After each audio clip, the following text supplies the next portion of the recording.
What's up, good people? It is starting week 5 of the Bible read through, and we are getting out of Job and we are getting into Exodus, which is one of the most amazing books of the Bible and also one of the theologically most significant. So I have posted on the website, there is a little, half page introduction to Exodus, how it's structured, a couple of points about it.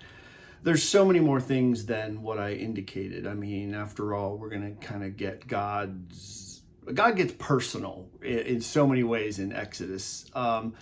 He's really personal in Genesis. Like, there's a closeness to the relationship with the patriarchs that he has. But with Moses, he obviously gives us the most personal name that we have of him in the Bible, Yahweh, which is a very intriguing term, but we can talk about that at a later point. So there's not a whole lot I would add to what I've already given you. The book starts out in Hebrew with the phrase, and these are the names, which really connects it so strongly with Genesis. And we see the struggle that God's people have, and then his efforts to free them.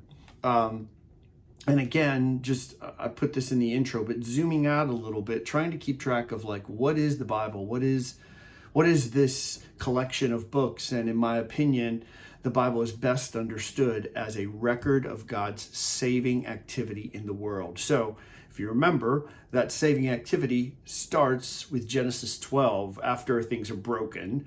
Starts at Genesis 12 with Abram, and God tells Abram, listen, your family, your descendants are going to be the way through which I save the world. And that's the Jewish people. And so what happens in Exodus is that the saving mechanism of the world, the Jewish people, Abraham's family, now Jacob's family, gets enslaved by the most powerful entity, country doesn't really exist, and that concept doesn't exist at this time, but the kingdom of Egypt has enslaved God's people, the Jewish people, the mechanism by which he's going to redeem the world. So what's happened to the rescue project, right? And so we see how God responds to that.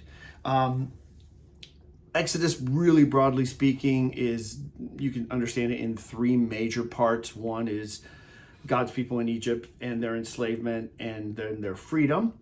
2, Mount Sinai and the giving of the law, and then the construction of the covenant. And the only other thing I would say about that is, as we get also into Numbers, we're going to be flirting with Numbers a little bit, jumping back and forth. Numbers is understood to have been written and take place also while God's people are at Mount Sinai. So that's another reason why we're jumping into Numbers, is because it's understood that Numbers is sort of partly taking place and partly also being written while God's people are there at Sinai. So again, the readings are going to be pretty exciting. There's going to be a lot happening in Exodus.